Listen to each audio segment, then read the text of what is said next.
Hello dear student, welcome. तो जैसे FA का तुम्हारा फर्स्ट पेपर है, मैंने अच्छा खासा सब बना दिया था। तो और अच्छे से थोड़ा समझाते तो ऑब्जेक्टिव्स, और इसका पूरा पेपर मैंने सॉल्व कर दिया हूँ। बोर्ड पेपर भी, यूनिवर्सिटी भी, सब। तो ऑब्जेक्टिव्स मैंने वीडियो बनाया था तो कट गया, वापस से बनाना पड़ा। आ जाओ। अंडर राइटर एक एजेंट होता है, उसको क्या मिलेगा? रेम्यूनरेशन मतलब कमीशन। तो रेम्यूनरेशन मतलब कमीशन किस पे मिलेगा? इश्यू प्राइस पे। कमीशन हमेशा इश्यू प्राइस पे ही दिया जाता है, प्रीमियम ऐड करके, डिस्काउंट माइनस करके। और अमलगमेशन का अकाउंटिंग स्टैंडर्ड क्या होता है? AS14। Accounting standard AS14 deal with amalgamation. और इंटरनल रिकंस्ट्रक्शन में क्या होता है? कोई भी कंपनी कंगाल नहीं होती, no company is liquidated, okay. और जो भी पैसा कॉल इन एडवांस में आता है, मतलब जो शेयर का पैसा शेयर होल्डर एडवांस में देते हैं, वो अनसिक्योर क्रेडिटर होता है। क्या होता है? Unsecure creditor. इधर बोला है interest on debentures and loan is payable up to the date of actual payment. तो वो क्या होता है? इफ़ कंपनी इज इंसॉल्वेंट, जब कंपनी कंगाल होती है तब लोन का इंटरेस्ट अपनों को देना पड़ता है। अभी इधर एक वर्ड है मार्क एप्लीकेशन। मार्क एप्लीकेशन मतलब होता है जिसपे स्टैंप होता है।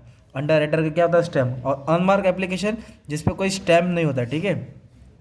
Buyback must be completed within dash from the date of passing the resolution. कितना महीने में? 12 महीने में होना चाहिए। Asset which is not taken under net asset method.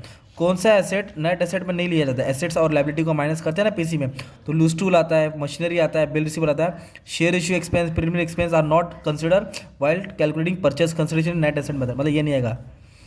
Capital redemption reserve का के लिए काम आता है?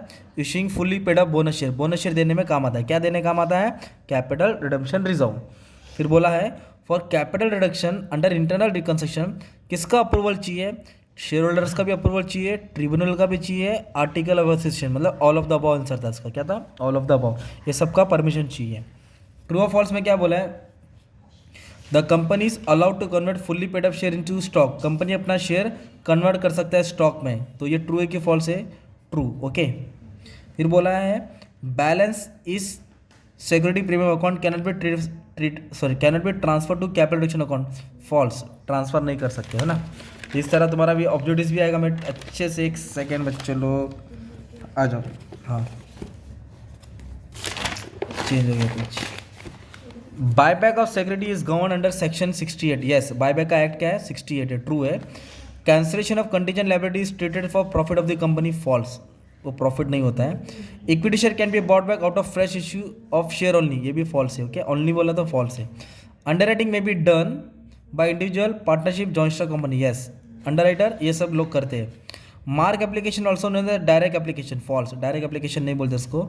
Local tax are example of secure creditor. False, secure नहीं होता, वो अनसिक्योर होता है। In case of amalgamation there are two or more liquidation or one formation. दो कंपनी ज्वाइन होती है और एक नई, दो कंपनी कंगाल होती है और एक कंपनी बनती है। Yes, true. If the company is insolvent, कंगाल, इंटरेस्ट और debenture is payable up to the date of actual payment. False, ऐसा नहीं होता, ठीक है। और बाकी का भी मैंने अपलोड कर दिया आप लोग को, तो अच्छे से ध्यान दे दो, ठीक है।